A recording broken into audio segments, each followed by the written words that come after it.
So ఇప్పుడు ఇంకొంతమంది పాస్టర్లు నాకు ఒకసారి డైరెక్ట్ యేసుప్రభు కనిపించాడు, నాకు యేసుప్రభు స్వరం వినపడింది, ఇప్పుడు పైనుంచి ఆకాశం నుంచి వెలుగు వచ్చింది, అవి చూడంగానే పాస్టర్ అని చెప్పేసి ఇటువంటి వాళ్ళు కొంతమంది చెప్పుకుంటూ ఉన్నారు. వాళ్ళకి నిజంగా యేసుప్రభు దర్శనం అయిందా? వాళ్ళు నిజంగా యేసుప్రభు పరలోకం నుంచి మాట్లాడా? ఇవి మనము నమ్మొచ్చా నమ్మకూడదా? నాకు యేసుప్రభు మాట్లాడాడు, నాకు దర్శనం కలిగింది అనేటటువంటి చెప్పేటటువంటి వాళ్ళు ఎవరైతే ఉన్నారో వారి యొక్క వ్యక్తిగత జీవితం అండి అది. అది అతను చెప్పేది నిజమా అబద్ధమా అని నేను తేల్చలేను. ఎందుకంటే అతను చెప్పేది నిజమో అబద్ధమో ఆయనకే తెలియాలి. ప్రతి ఒక్కరిలో మనస్సాక్షి అనేది ఒకటి ఉంటుంది. ఒక్కొక్కసారి మనం తప్పు మాట్లాడుతూ ఉంటాం. మనస్సాక్షి ఏం చెప్తుందంటే నువ్వు మాట్లాడేది తప్పు అని చెప్తూ ఉంటావు. కొన్నిసార్లు దాన్ని ఏమంటామంటే మనస్సాక్షిని నువ్వు అలాగాగు నీకేం తెలియదు అని దాన్ని అణిచివేసి మనస్సాక్ష్యాన్ని మనం మాట్లాడుతూ ఉంటాం.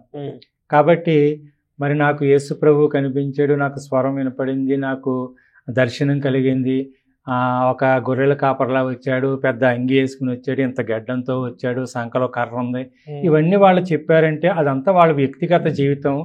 అది నేను అవునని కానీ కాదని కానీ చెప్పను. ఇప్పుడు ఒకవేళ వాళ్ళకి అది జరిగింది నిజమే అయితే, నిజంగా యేసుప్రభు కనపడి ఇక నుంచి నువ్వు నా సేవ కోసం నేను వాడుకుంటానని చెప్తున్నానంటే, ఇప్పుడు అంతకన్నా ఇప్పుడు కరుణాకర్ సుగుణ గారు, నేను కానీ లలిత్ కుమార్ కానీ మేమందరం వీడియోలు చేస్తున్నాం. అదేదో కనిపించింది ఏదో మాకు కనిపించి మాకే చెప్తే అప్పుడు మేము ఎంతో మందిని మేము మార్చగలుగుతాం కదా, మేము ఎంతో మందిని ప్రభావితం చేస్తాం కదా. ఇప్పుడు మేము వెళ్ళి ఒక చోట మీటింగ్స్ పెట్టి కొన్ని వీడియోలు చేస్తున్నామంటే మమ్మల్ని ఫాలో అవుతున్నటువంటి చాలా మంది హిందువులు ఉన్నారు, చాలా మంది క్రైస్తవుల నుంచి బయటకు వచ్చిన వాళ్ళు ఉన్నారు.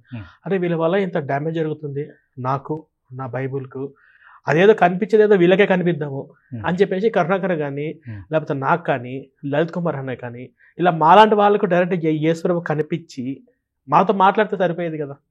ఆ మర్మము ఆ రహస్యం ఆయనకే తెలియదు, మనకు తెలియదు. ఎందుకంటే ద్వితీయోపదేశ కాండంలో ఒక మాట ఉంది, రహస్యములు యెహోవా వశము అని ఉంటది.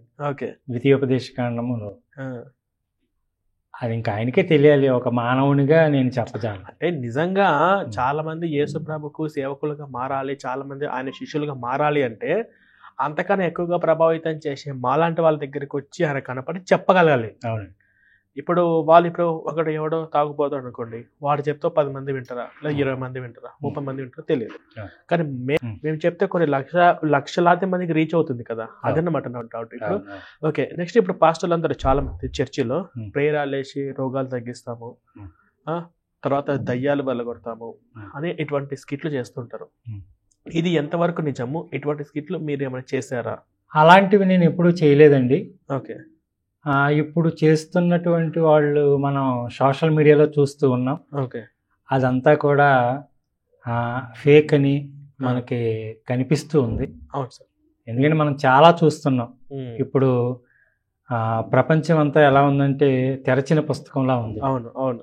మూసేదేమీ లేదు, అవును, దాసేదేమీ లేదు, అంతా కూడా తెరచిన పుస్తకమే, ఏ భక్తి అయినా సరే. అవును. అది కాబట్టి ఆ ప్రేరాయిలు పోయడము, అని ఊది పడగొట్టేయటము, ఇంక ఇలా రకరకాల జిమ్మిక్కులు, రకరకాల జిమ్మిక్కులు ఇవి చేసేటటువంటి వాళ్ళందరూ కూడా ఒక పాస్టర్ చేస్తుంటే మరొక పాస్టరు వాటి గురించి చెప్తున్నాడు. అవును అవును. అది మీరు చూస్తున్నాం, నేను చూస్తున్నాను, ప్రజలందరూ కూడా చూస్తున్నారు. ఇది ప్రజలకు కూడా తెలుసు ఎంతవరకు నిజం అనేది. ఓకే, అవన్నీ ఒప్పుకున్నారు, చాలా సంతోషం సార్. ఇప్పుడు నెక్స్ట్ వన్ వచ్చేసి ఇప్పుడు మనము బైబిల్ విషయానికి వస్తే, బైబిల్ అనేది ఒక్కొక్కరికి ఒక రకంగా అర్థమవుతుంది. ఇద్దరి పాస్టర్లకి ఈ బైబిల్ మీద ఒకే అభిప్రాయం ఉండట్లేదు. ఇప్పుడు ఉదాహరణ చెప్పాలి అంటే బైబిల్లో కొన్ని వచనాలు చూపించి అసలు విగ్రహార్థన చెయ్యొద్దు అని ఒక బ్యాచ్ తయారైంది, వాళ్ళు ప్రొటెస్టర్లు ఉంటారు.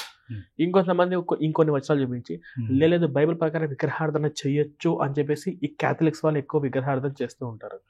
ఇంకొంతమంది బైబిల్లో కొన్ని వచనాలు చూపించి ఈ వచన ప్రకారం హిందూ ప్రసాదాలు తినకూడదు అని కండిషన్స్ పెట్టుకుంటాడు. లేదు హిందూ ప్రసాదాలు తినొచ్చు అని చెప్పేసి ఇంకో పాస్టర్ తిని చూపిస్తూ ఉంటాడు. ఇలా ఇద్దరికి పాస్టర్లకి బైబిల్ మీద ఏకాభిప్రాయం అనేది ఉండదు. ఇటువంటివి వాటి గురించి మీరు ఏమంటారు? అంటే ఇప్పుడు నేను చెప్పింది నిజం అంటారా? ఈ ఒక్క బైబిల్ మీద ఒక 1000 పేజీలు గల ఈ పుస్తకం మీద, ఈ 66 పుస్తకాల సముదాయం ఈ బైబిల్ మీద మొత్తం ప్రపంచవ్యాప్తంగా 35,000 డినామినేషన్లు వచ్చాయి. 2 డినామినేషన్లు పడవు. కొంతమంది యేసు దేవుడు కాదు, యేసు ప్రవక్త మాత్రమే అని చెప్పేసి యెహోవా సాక్షులు అని చెప్పేసి ఇంకో కొత్త బ్యాచ్ తయారైంది. వాళ్ళు యేసు ప్రభు నమ్మరు కానీ యెహోవా నమ్ముతారు. మళ్ళీ పైగా వాళ్ళు క్రిస్టియన్సే. ఇలా రకరకాల డినామినేషన్లు ఉన్నాయి. అసలు వాస్తవం చెప్పాలంటే కేవలం ఈ పుస్తకం కోసము మన హిందువులు కాదు, క్రైస్తవులే, పాస్టర్లే ఒక డినామినేషన్ ఇంకొక డినామినేషన్ కొట్టుకుంటా ఉన్నారు. ఇవి మనం కళ్ళ ముందు కనిపిస్తూ ఉన్నాయి. వీటి గురించి మీరు ఏమంటారు? ఇప్పుడు ప్రపంచంలో మరి కరెక్ట్గా ఎన్ని డినామినేషన్లు ఉన్నాయనేది నాకు పూర్తిగా తెలియదు, కానీ మీరు విగ్రహారాధన చెప్పారు కదా, అవును సార్. RCM అవును, అంటే రోమన్ క్యాథలిక్. అవును, వీళ్ళు ఫస్ట్ నుంచి కూడా చేసేటటువంటిది ఏమిటంటే మరియమ్మను, అంటే యేసుప్రభు తల్లి. అవును, మరియమ్మ యేసుప్రభు తల్లి. అంత గొప్ప దేవుణ్ణి కన్నటువంటి ఆవిడ కూడా గొప్ప ఆవిడ ఓకే అనేసి వాళ్ళ యొక్క ఉద్దేశము. తర్వాత బైబిల్లో కూడా నీవు అనేక మంది చేత పొగడబడతావు అనేటటువంటిది లూకాసు వార్తలో ఉంటుందండి. ఓకే, లూకాసు వార్తలో నువ్వు పొగడబడతావు, కొనియాడబడతావు అనే కొన్ని మాటలు ఉంటాయి. దాన్ని బట్టి వాళ్ళు ఆ వాక్యాన్ని బేస్ చేసుకుని వాళ్ళు ఏం చేస్తారంటే మరియమ్మను, అంటే యేసుప్రభు దేవుడు, ఆ దేవుణ్ణి కన్నటువంటి ఆవిడ కూడా ఒక దేవత కాబట్టి ఆవిడ మాకు ముఖ్యమే, యేసుప్రభు కూడా మాకు ముఖ్యమే అనేటటువంటి వాళ్ళు ఇద్దరిని కూడా వాళ్ళు పూజిస్తూ ఉంటారు. తర్వాత మీరు అడిగినటువంటి విషయం ఏమిటంటే ఒక ఇద్దరు పాస్టర్లకి ఒక అభిప్రాయము ఉండదు అనేసి అడిగారు. అవును. అయితే ఈ ప్రపంచంలో ఉన్నటువంటి డినామినేషన్లు ఎన్నైతే ఉన్నాయో ఒక డినామినేషన్కి సంబంధం ఉండదండి. అవును. ఎందుకంటే వీళ్ళ సిద్ధాంతాలు వేరు, వాళ్ళ సిద్ధాంతాలు వేరు. బైబిల్ ఒకటే మళ్ళీ బైబిల్ ఒకటే. ఈ ఆది కాండము నుండి ప్రకటన గ్రంథం వరకు 66 గ్రంథాలు ఏవైతే ఉన్నాయో అవన్నీ కూడా వాళ్ళకి బైబిల్ ఒకటే. కానీ వీళ్ళ కొన్ని సిద్ధాంతాలు పాటిస్తారు, వాళ్ళ కొన్ని సిద్ధాంతాలు పాటిస్తారు. అందుకని ఎవరి యొక్క ఆధిపత్యాన్ని వాళ్ళు చూపించుకోవడం కోసం మాది గొప్ప అంటే మాది గొప్ప, మాది గొప్ప అంటే మాది గొప్ప అని చెప్తారే తప్ప అంతకు మించి ఏమీ లేదు.